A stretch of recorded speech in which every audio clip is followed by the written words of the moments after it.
Nosotros los niños escuchamos Roca Eterna de Dios.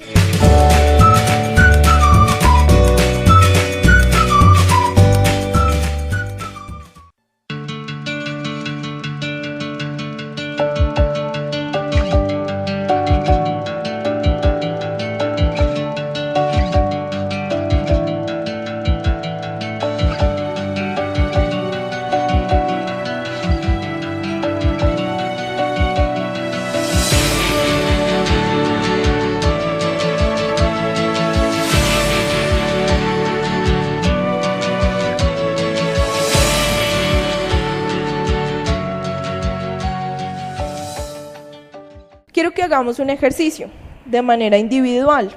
Y primero quiero que en nuestra cabeza, si quieres cerrar los ojos o pensar, establezca cuáles son los aspectos más importantes de su vida. Piense por un segundo cuáles son los aspectos más importantes de su vida. Pueden ser su familia, Dios, la iglesia, el estudio, el trabajo.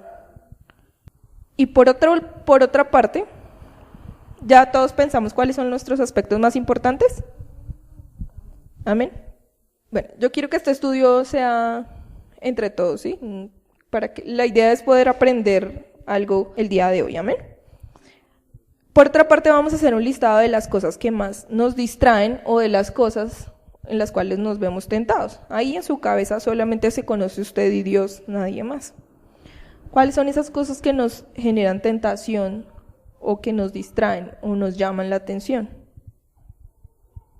¿Ya lo pensamos?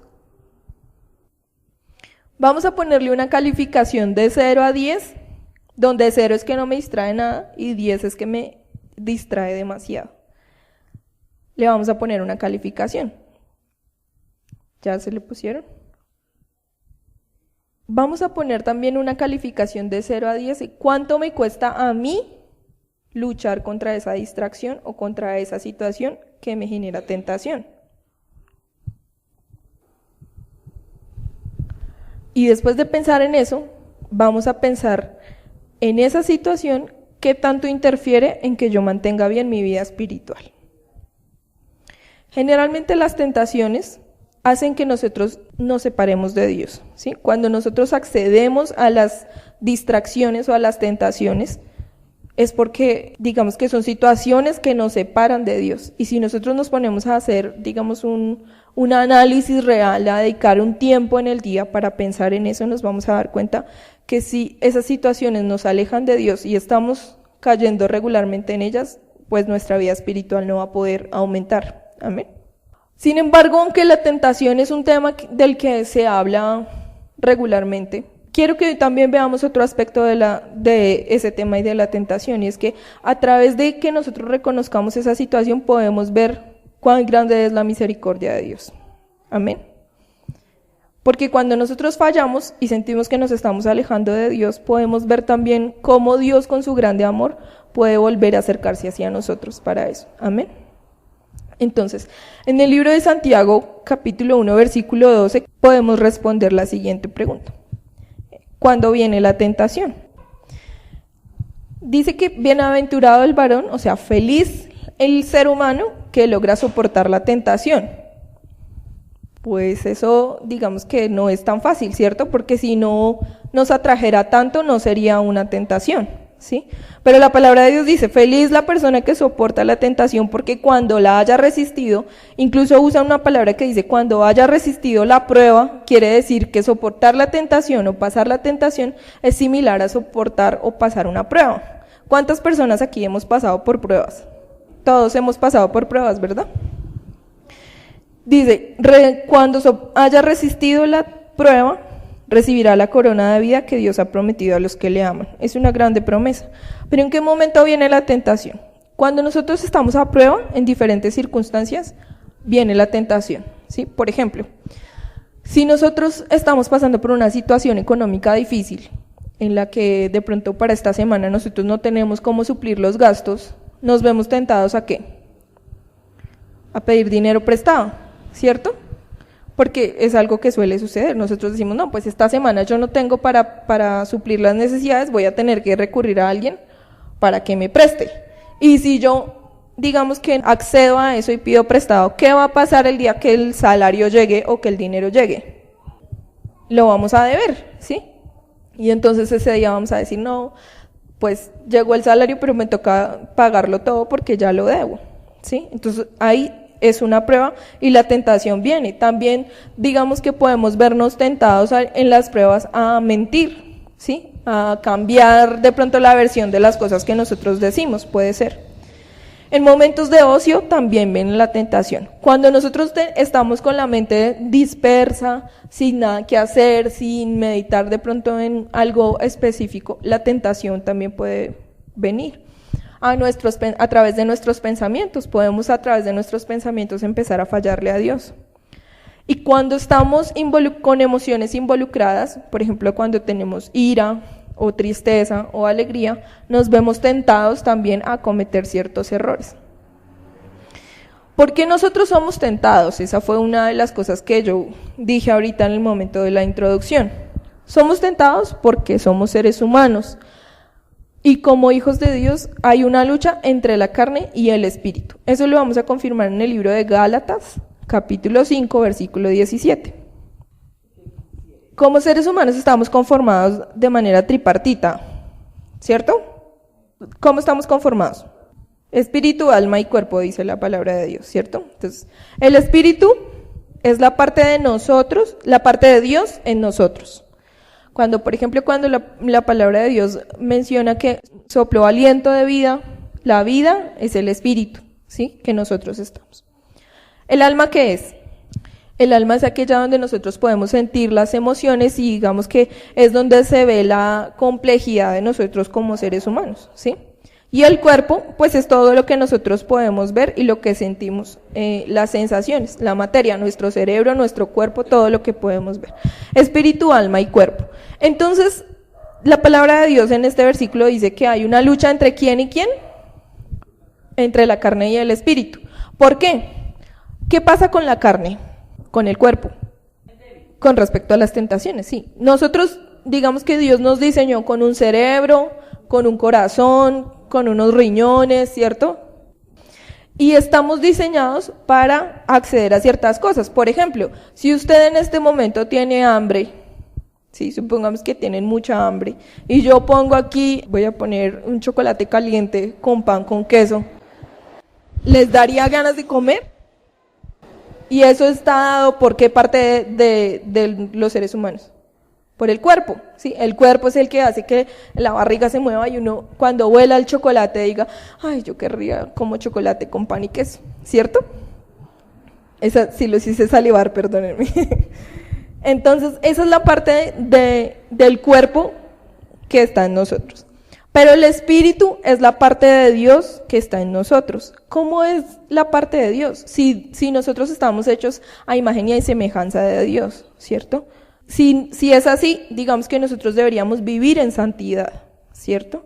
Pero vivir en santidad requiere un esfuerzo gigante, porque estamos en una lucha entre el cuerpo y el espíritu. Suponiendo que mañana fuera ayuno congregacional y nos encontráramos con el mismo chocolate, el pan y el queso, tendríamos una lucha grande entre decir, no, pues no voy a comer porque estoy dedicando el día de hoy a Dios, pero una parte de nuestro cuerpo que quiere decir si tengo mucha hambre y quiero comer, ¿sí?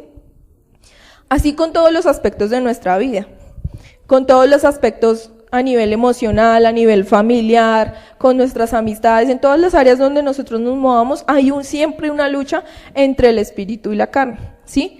Entonces nosotros somos capaces de decidir a quién darle, digamos, como la ganancia de la batalla. ¿Sí o no? ¿Lo podemos decidir sí o no? O sea, ¿yo puedo decidir si peco o no? ¿Cierto que sí? Porque Dios nos dio libre albedrío y tenemos la capacidad de decidir si pecamos o no. Nosotros no podemos tomar la tentación como una excusa para permitir que los deseos de la carne se desborden. A veces nosotros podemos escuchar a ciertas personas que dicen, no, es que caí, el diablo me tentó y yo caí. Son excusas que como seres humanos a veces buscamos. ¿Alguna vez alguien ha escuchado a una persona expresar esa frase? Como sí, alguna vez. Sí, no, es que yo estaba ahí y el diablo me tentó y no me pude contener y caí. Entonces vamos a ver que la palabra de Dios dice en Santiago, donde estábamos leyendo, en el versículo 13, dice, cuando alguno es tentado, no diga que es tentado de parte de Dios, porque Dios no puede ser tentado por el mal, ni Él tienta a nadie. Y ahí está la parte que quiero que, digamos, que nos quede grabadas en esta noche. Sino que cada uno de nosotros es tentado cuando de su propia concupiscencia es atraído y seducido. La palabra de Dios es un poco fuerte en este aspecto, pero es real, ¿sí? Si usted es tentado a quedarse con las vueltas del mandado que le mandó su mamá, valga la redundancia, es porque en su propia concupiscencia es tentado, ¿sí? Si las personas, los hombres y las mujeres acceden a deseos sexuales, ¿es por qué? Porque en su propia concupiscencia son tentados. No a todos los seres humanos nos genera tentación las mismas situaciones, pero si alguna situación específica nos está generando una tentación, y eso va dentro del análisis que hicimos al inicio de la predicación, cuando pensábamos en cuánto me cuesta luchar con esto, es porque dentro de nosotros, en nuestra misma concupiscencia, estamos siendo tentados, en nuestras mismas debilidades y en nuestra misma carne. Y es importante que nosotros reflexionemos acerca de eso, ¿sí? Porque a veces decimos como, no, Señor, otra vez esta tentación de, no sé, voy a poner un ejemplo de decir mentiras, ¿sí? Otra vez volví y dije mentiras, otra vez volví y dije mentiras, y todos los días estoy diciendo mentiras. Es importante que hagamos una reflexión y pensemos en que nosotros como seres humanos tenemos la capacidad de tomar decisiones y que en nuestra propia concupiscencia estamos siendo tentados, ¿sí? Eso es importante entonces que lo pensemos. Nuestro nivel de fortaleza depende de la cercanía que nosotros tengamos con Dios. Es decir, el que yo esté fuerte o no esté fuerte, en cuanto a la tentación, depende de la cercanía que yo tenga con Dios. Entonces, ¿cuántas personas de las que estamos aquí nacimos en la iglesia? O sea, es decir, somos cristianos desde nuestro nacimiento. 2 personas, bueno, 3 conmigo. Entonces, pero el resto de las personas en algún momento tomamos la decisión de seguir a Cristo. ¿Amén? En algún momento de nuestra vida. ¿Qué pasaba antes cuando nosotros no habíamos decidido seguir a Cristo? Accedíamos a las tentaciones, ¿cierto? Por ejemplo, a contarles de pronto una historia, y es algo que me conmovió mucho hace poco. Todos conocen a Silvestre Dangond, ¿sí? Silvestre Dangond, el que canta vallenato, ¿sí? Hace poco tomó la decisión de seguir a Cristo, ¿sí? Y eso es algo que para nosotros como cristianos debe llenarnos de orgullo y de felicidad, porque es una persona que venía con una vida desordenada y todo el mundo lo conoció, literalmente, porque ha viajado a otros países, pero tomó la decisión de seguir a Cristo. ¿Qué pasaba con él antes de que siguiera a Cristo? Accedía a las tentaciones, ¿sí? Y él mismo cuenta en el testimonio, cuando quería tomar, tomaba. Cuando se le presentaban mujeres diferentes a su esposa, accedía. Estaba tentado en muchos aspectos de su vida, en fumar, en compartir con personas que no debía compartir, en mentir, fallar algunos contratos. Era una persona deshonesta, era una persona sin Dios en su corazón, ¿sí? Cuando nosotros, antes de venir a Cristo, incluso aunque hayamos nacido en la iglesia, en algún momento debimos haber tomado la decisión de seguir a Cristo, ¿cierto? Cuando tomamos esa decisión, ahí se hace la diferencia. Ya no accedemos a las tentaciones tanto como lo hacíamos antes. No quiere decir que nunca más volvimos a acceder a tentaciones, porque ya le conversamos hace un momento y somos tentados y en algún momento le fallamos a Dios, ¿sí? Pero no podemos decir como que, ay, no, pues es que como fui tentado, entonces ya accedí y ya, o dedicarnos a pecar y a pecar y a pecar sin reconocer en nuestro corazón que eso no lo debemos hacer. Y vamos a leer Santiago 4:7. ¿Cómo dice? Vamos a leerlo todos. Resistid al diablo y él huirá de vosotros. Amén. ¿Cómo entonces nosotros podemos decir o resistir las tentaciones? Cuando nosotros nos sometemos a Dios, ¿sí? ¿Y cómo es someterse a Dios? Eso es sencillo, siguiendo la palabra de Dios. Es sencillo, ¿sí? No tenemos que seguir otras reglas, solamente la palabra de Dios, y con eso es suficiente para que nos sometamos a Dios. Pero ¿qué dice además de someterse a Dios? Hay que resistir al diablo y él se tendrá que ir, ¿sí? Pero si yo estoy en una vida espiritual como regular con Dios, Es decir, mi oración es más bien poca, mis horas de alabanza y adoración son más bien reducidas. ¿Cómo voy a resistir al diablo el día que venga con la tentación? ¿Cómo le voy a decir, no, en el nombre de Jesús te vas fuera? ¿O cómo voy a decir, no, en el nombre de Jesús yo me voy a sostener? ¿O cómo voy a incluso poder aclamar la presencia de Dios en ese momento? No lo voy a poder hacer. Me va a ganar en ese momento la carne, porque acuérdense que siempre, todos los días de nuestra vida, hoy, mañana, los días que pasaron, los días que vendrán, va a haber una lucha entre la carne y el espíritu, siempre, todos los días. Es más, el enemigo está esperando que usted dé la oportunidad de acceder a su carne. Y él no le va a pedir permiso. Él no va a venir a decirle, ay, qué pena, hermanita, ¿será que me da permiso de hacerlo pecar? En el momento en el que usted no piense, se va a ver envuelto en una circunstancia. Y es más difícil cuando nosotros venimos con una vida bien delante de Dios y tenemos que arrodillarnos delante de Él a decirle, Señor, perdóname porque otra vez te fallé, ¿cierto?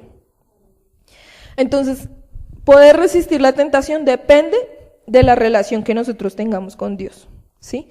Y es importante que en esta noche nosotros nos examinemos, ¿sí? Y digamos, bueno, que de 0 a 10, donde 10 es que yo tengo una relación espectacular con Dios, me comunico con Él cara a cara, y 0 es que ni siquiera lo conozco. ¿En qué tanto está mi relación con Dios? ¿Qué puntaje yo le puedo dar a mi relación con Dios? ¿Sí? Y hacer un análisis para que todos los días esa relación sea mucho más fuerte. Y eso nos va a ayudar a ¿qué? Que en el momento en el que venga la tentación, yo la voy a poder resistir y voy a poder decir, no, me voy a sostener, no le voy a dar gusto al enemigo, no le voy a dar gusto a mi carne. ¿Amén? Gloria a Jesús. Sin embargo, si nosotros hemos pecado porque hemos sido tentados, no debemos dejar de acercarnos a Dios. Una de las cosas que el enemigo hace, a veces ni siquiera es ponernos la tentación ahí enfrente, sino que como la palabra de Dios dice que somos tentados en nuestra propia concupiscencia, entonces Él está ahí esperando a decir, bueno, a ver, voy a esperar en qué momento este hermanito cae. Y cuando cae el hermano, entonces va a nuestro oído y nos susurra. ¿Y qué nos susurra? Ah, pero usted había dicho que no iba a volver a cometer ese error, ¿se acuerda? Que la última vez usted dijo, le prometió a Dios que jamás iba a volver a cometer ese error, porque a veces como seres humanos lo hacemos. ¿Quién no le ha prometido a Dios que nunca más va a volver a pecar? Todos, ¿verdad? En algún momento. Y el enemigo viene a nuestro oído y nos susurra, ¿sí? Y empieza a levantar argumento en nuestra mente para que nosotros no podamos acercarnos nuevamente a Dios. Y eso, entonces, aparte de que hay una lucha entre la carne y el espíritu, se vuelve una situación en la que nosotros poco a poco lo que vamos a hacer es alejarnos de Dios, ¿sí? A los jóvenes puede pasarles mucho eso. Y es que cuando caen en la tentación de diferentes aspectos, tienden de pronto a alejarse y entonces a dejar de asistir a la iglesia. O de pronto a los hermanos adultos también les pasa. Entonces dejan de ir a la iglesia y no, yo como ir a cantarle hoy a Dios en la dominical, sí, ayer toda esa mentira que me tocó decir para poder cubrir esta deuda, por ejemplo, ¿sí? O lo que me tocó hacer, o de pronto en lo que yo le fallé en el pensamiento, ¿cómo voy a ir yo otra vez a decirle a Dios, sí, Señor Cristo, yo te amo? ¿Cómo le voy a decir eso? No le puedo decir eso, ¿sí? Y entonces empezamos a alejarnos de Dios, ¿sí? Y es importante entender que aunque hayamos cometido el error, ¿sí? Nosotros, Dios conoce nuestro corazón, porque la palabra de Dios dice que Él pesa nuestros corazones, amén. Si nosotros hemos cometido un error el día de hoy, o el día de ayer, o esta semana hemos cometido un error, y hoy nos costó venir a la iglesia, tenemos que entender que nosotros no podemos alejarnos de Dios, no lo podemos hacer. Y vamos a ver entonces qué dice Hebreos 4:15. Qué importante esto que dice la Biblia, porque lo que está diciendo es como, primero que, ¿sabemos quién es el sumo sacerdote? ¿Sí sabemos quién es el sumo sacerdote? Alguien que me diga quién es el sumo sacerdote, del que habla en este momento. Jesucristo, ¿sí? ¿Se acuerdan que antes de que viniera Jesús había un sumo sacerdote? Y el sacerdote, ¿qué tenía que hacer para que el pueblo pudiera vivir un año más de gracia? Tenía que ofrecer sacrificio, ¿sí? Entonces, había, digamos, el pueblo de Israel eran, no sé, 1000 personas. De esas 1000 personas había un sacerdote. Ese sacerdote cada año debía ir y ofrecer sacrificio delante de Dios para la expiación de los pecados del pueblo, ¿sí? ¿Qué pasaba si el sacerdote no iba íntegro delante de Dios? Se moría. Por eso el sacerdote le colgaban en la cintura unas campanas y un lazo con el que lo podían arrastrar por si las moscas. Yo creo que decía el pueblo como, por si las moscas mejor lo amarramos.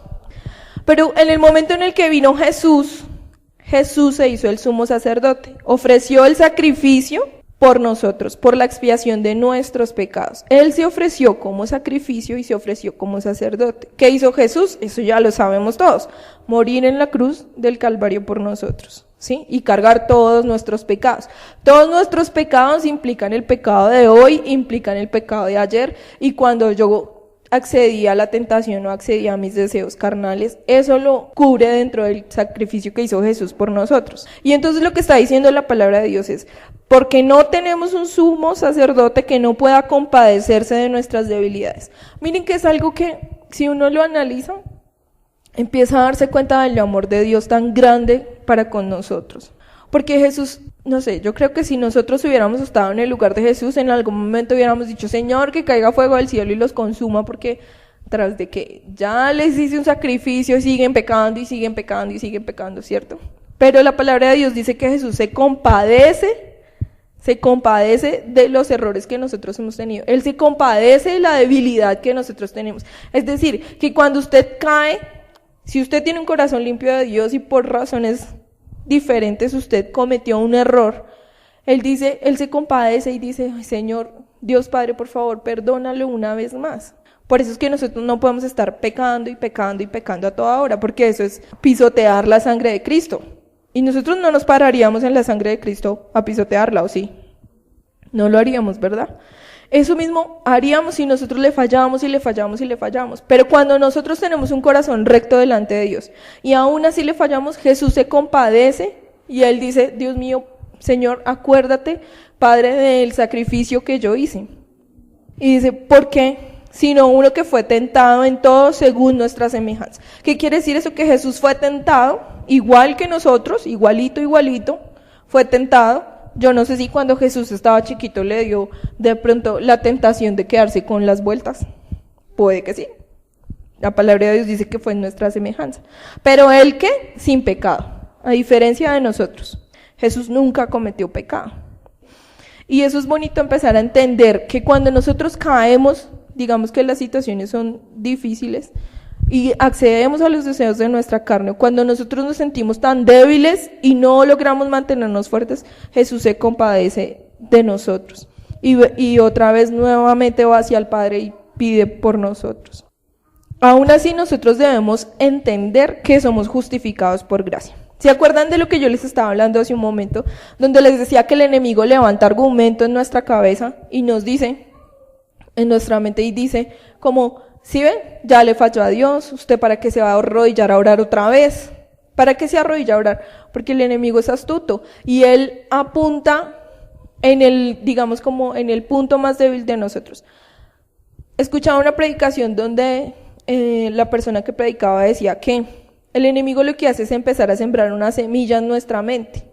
Y cuando vienen las circunstancias complejas, hace que esa semilla vaya creciendo y se vaya llenando de argumentos. Y cuando se llena de argumentos y esa semilla crece y se vuelve una rama gigante, nosotros dejamos de acercarnos a Dios. Pero les voy a dar una parte de la palabra de Dios que quiero que la anoten y ustedes se queden con ella grabada. Está en el libro de Romanos 6 al 13. Y dice, sabiendo esto, que nuestro viejo hombre fue crucificado juntamente con él para que el cuerpo del pecado sea destruido, a fin de que no sirvamos más al pecado. Porque el que ha muerto ha sido justificado del pecado. Y si morimos con Cristo, creemos que también viviremos con él, sabiendo que Cristo, habiendo resucitado de los muertos, ya no muere, la muerte no se enseñorea más de él. Porque en cuanto murió al pecado, murió una vez por todas, mas en cuanto vive, para Dios vive. Así también vosotros, considerados muertos al pecado, pero vivos para Dios en Cristo Jesús, Señor nuestro. No reine pues el pecado en vuestro cuerpo mortal, de modo que la obedezcáis en sus concupiscencias, ni tampoco presentéis vuestros miembros al pecado como instrumentos de iniquidad, sino presentaos vosotros mismos a Dios como vivos de entre los muertos y vuestros miembros a Dios como instrumentos de gracia, porque el pecado no se enseñorea de vosotros, pues no estás bajo la ley, sino bajo la gracia. ¿Eso qué quiere decir? Cuando usted comete un pecado, cae en la tentación. Digamos, el pastor dice, levante la mano los justos. ¿Usted levanta la mano? ¿Qué es lo que pasa? ¿Nosotros somos justos? ¿Nosotros, seres humanos, somos justos? No, no lo somos. ¿Sí? Entonces, si nosotros tenemos que, si levante la mano los justos, pues no vamos a levantar la mano. Si nosotros, lo que tenemos que hacer es empezar a reconocer que nosotros no somos justificados por nuestra propia, digámoslo así, como porque nosotros hicimos lo posible para ser justificados. No, nosotros somos justificados, ¿por qué? Porque Dios nos justificó, Jesús nos justificó a través del sacrificio. A través de ese sacrificio nosotros ya quedamos justos, ¿sí? Entonces somos justificados por la gracia. ¿Qué es la gracia? La gracia de Dios, ¿qué es? La gracia es algo que nosotros no merecemos. Eso es la gracia de Dios. Lo que nosotros no merecemos, Dios nos lo ha dado por amor, por misericordia y por gracia. Entonces somos justos. Así que cuando el enemigo venga a usted a decirle a la cabeza y a su mente y venga a susurrarle que usted ya no se puede acercar delante de Dios, usted debe decir, no, enemigo, te reprendo porque yo soy justificado por la gracia de Dios. Amén.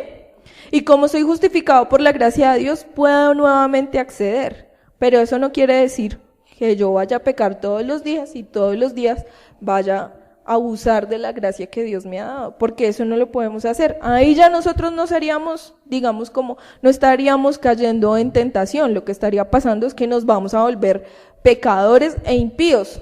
Los impíos son aquellos que han conocido la palabra de Dios y después se van al mundo y cometen todos los pecados y no les da nada. Eso es algo que nosotros debemos tener claro. Gloria a Jesús. Debemos estar vestidos con la armadura de Dios todos los días. ¿Por qué todos los días? Así como la misericordia de Dios se renueva todos los días, el enemigo todos los días está pendiente de buscar cómo vamos a caer. Y la palabra de Dios dice que el enemigo anda como león rugiente buscando a quien devorar. El enemigo anda muy pendiente de usted para ver en qué momento usted cae o en qué momento usted le da la oportunidad a los deseos de su carne, ¿sí? Pero nosotros debemos estar vestidos con la armadura de Dios todos los días. ¿Eso qué quiere decir? Esta noche, ahorita después del servicio, nos vamos a ir a dormir. Y mañana cuando nos levantemos, ¿qué debemos hacer? Vestirnos con la armadura de Dios, ¿cierto? Nosotros debemos orar, presentar nuestra vida delante de Dios y vestirnos con la armadura de Dios. Es que no sabemos el día de mañana qué pueda pasar. Pensemos un poco, y es un ejemplo un poco drástico. Cuando el terremoto de Ecuador, ¿cuándo ocurrió? El 16 de abril.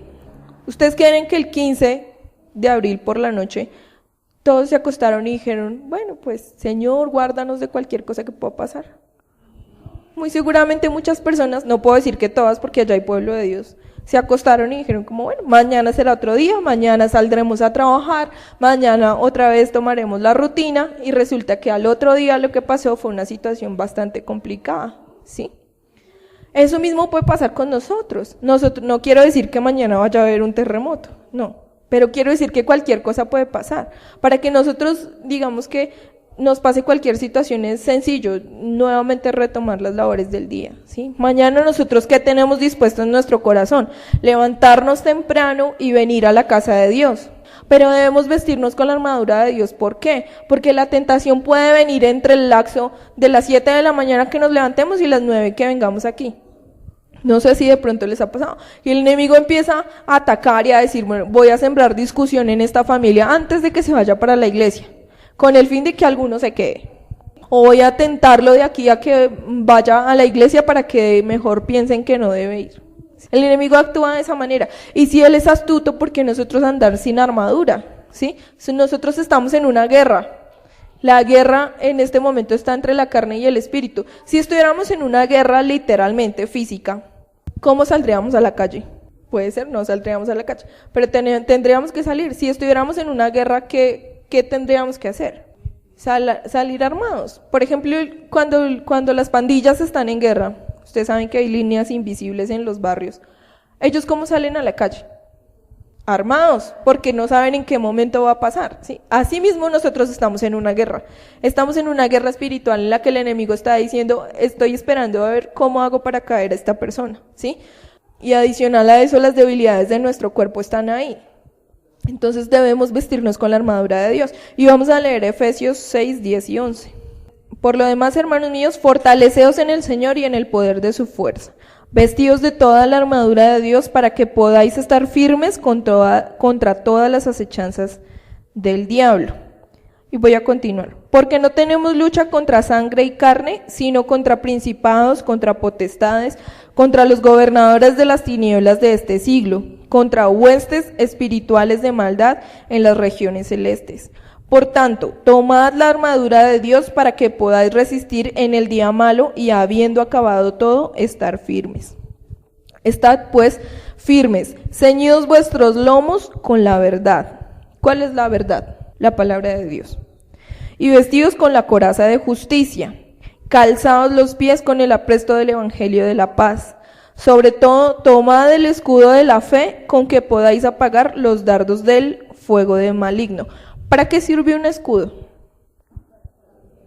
Y en este caso la armadura de Dios, el escudo nuestro está hecho de la fe. Miren que la fe es una herramienta, digamos que es el escudo que nos permite a nosotros sostenernos frente a cualquier tentación. Por ejemplo, nuevamente mencionando, si yo esta semana no tengo con qué suplir las necesidades, ¿cierto? Me estoy viendo expuesto a una tentación de pedir prestado, ¿verdad? Pero si yo tengo fe, ¿voy a ir a pedir prestado? ¿Por qué? Porque la fe va a hacer que yo piense las cosas de manera diferente, ¿sí? La fe me va a permitir que yo no diga, Señor, voy a ir a buscar prestado porque si no esta semana yo cómo le voy a dar de comer a mi familia. Lo que va a hacer la fe es que yo voy a decir, Señor, mira, yo reclamo tu palabra en la que dice que tú eres mi Señor, que tú eres mi Dios, tú eres el proveedor de mi casa, ¿sí? Y que aunque pase lo que pase, aunque yo tenga necesidad, yo no voy a dejar de alabarte. Eso es la fe, ¿sí? Y entonces yo no voy a acceder a diferentes situaciones, a diferentes tentaciones. Igual podemos usar la fe en diferentes tentaciones que podamos llegar a tener. Y es lo que dice la palabra de Dios, el escudo de la fe con que podáis apagar los dardos de fuego del maligno. Y tomad el yelmo de la salvación y la espada del Espíritu, que es la palabra de Dios. Con la palabra de Dios nosotros podemos rebatir todos los argumentos que el enemigo traiga a nuestra cabeza, todos. Entonces, ¿qué es importante? Tener la palabra de Dios en nuestra mente también, porque con tenerla guardada no podemos hacer mucho. En el momento en el que venga la tentación, yo no voy a decir, ay, espere, busco el versículo que me habla del tema, ¿cierto que no? En ese momento tengo que usar las herramientas que yo tenga en mi mente.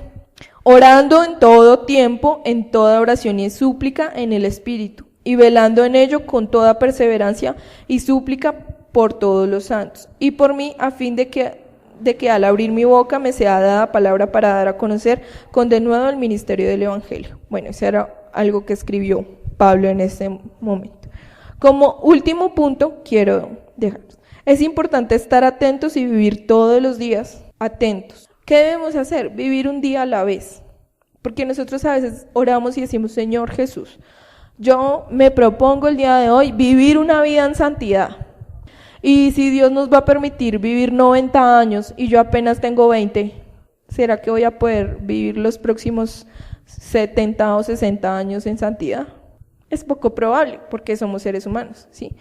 Pero sí podemos decidir, Señor, voy a vivir una vida en santidad, pero empecemos a vivir un día a la vez. El día de hoy ya va terminando, pero que el día de mañana cuando nos levantemos, después de orar y darle gracias a Dios, nos ponemos la armadura de Dios y decimos, Señor, voy a vivir hoy un día en santidad. Un día, 24 horas. Entonces vamos a tratar ese día, todo el día, de cuidarnos de no caer en la tentación.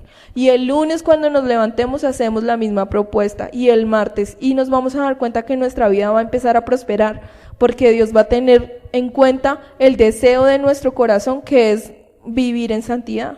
Y la palabra de Dios dice, sin santidad nadie verá al Señor. Y todos estamos esperando que Jesús venga, amén. El Señor puede venir en esta noche, en cualquier momento. ¿Estamos esperando o no que Jesús venga? Amén. Yo estoy esperando que Jesús venga y tenemos que vivir en santidad, porque sin santidad no nos vamos a poder ir con Él. Y sin santidad es que podamos separar todos los días un día y decir, Señor, hoy te voy a ser fiel, hoy yo no voy a caer en tentación, ayúdame a ser fuerte, porque la palabra de Dios dice, diga al débil, fuerte soy. Y sí tenemos debilidades, eso no lo podemos negar, pero si nosotros decidimos hacerlo, decidimos vivir una vida en santidad todos los días, como nuestro propósito diario de vivir en santidad y no caer en las tentaciones, nuestra vida va a empezar a prosperar, amén. Y eso es el pensamiento que quería dejarles en esta noche. Si Dios ha hablado a su vida, yo quiero que cierre sus ojos e incline su rostro un momento. Piensen en el análisis que hicimos antes de iniciar la predicación y nuevamente piensen cuánto le cuesta luchar con eso. De pronto es mucho, de pronto no tanto, pero es significativo. Y vamos a orar y le vamos a decir, Señor, mira, hoy dejamos delante de ti esta situación. Tú conoces nuestra debilidad, tú conoces que mi debilidad es mentir, mi debilidad es mirar cosas que no debo, mi debilidad son muchas situaciones. Póngale cada uno esa debilidad y esa situación hoy delante de Dios. Es que Dios conoce su corazón y Él conoce lo que usted está pensando en este momento. Y vamos a decirle, Señor, tú has hablado a mi vida. Si Dios habló a su vida, dígaselo. Señor, tú has hablado a mi vida y yo he entendido que tú has querido justificarme por gracia y que el enemigo no puede levantar argumentos, Señor, cuando yo te fallo. Pero también he entendido que yo he pecado, Señor, porque he sido tentado en mi propia concupiscencia, en mi propia debilidad. Hoy, Jesús, yo dejo delante de ti, Señor, esta debilidad, esto con lo que me cuesta luchar todos los días. Señor, y propongo todos los días levantarme y ponerme tu armadura y, Señor, tratar de serte fiel, Dios mío, porque yo quiero verte en algún momento. Señor, si tú vienes en esta noche o vienes mañana o vinieres la próxima semana, tú, Señor, yo quiero irme contigo y por eso quiero estar en santidad. Dios, tú has cambiado nuestra vida a través del sacrificio que hiciste en la cruz, Señor amado. Pero yo te pido, Señor, que tú en esta noche te reveles, Dios, a la mente y al corazón de nuestros hermanos, Dios, de las personas que estamos aquí, para que podamos, Señor amado, vivir en santidad. Ayúdanos a replicar tu palabra, a poder contar esto, Señor, que aprendimos en esta noche a otras personas, Señor, para que ellos también puedan añadirse, Señor, a tu pueblo. Te lo pido, mi Jesús. Entrego, Señor, este pueblo, Dios, estas personas delante de ti, Señor. Yo las cubro con tu sangre preciosa, Dios mío. Derribo en el nombre de Jesús todo argumento que Él haya querido levantar en contra de mis hermanos, Señor amado. Y te pido, Dios mío, que tú los protejas y los guardes, Dios, para que ellos puedan vivir en santidad, ser jóvenes, Señor, adultos, Señor, damas, caballeros, que puedan vivir en santidad y así podamos hacer, Señor, de nuestro país y de nuestro mundo, Señor, un mundo mejor. Te lo pido, mi Dios, en el nombre de Jesús. Gracias te doy. Gracias, Señor. Gloria a Jesús.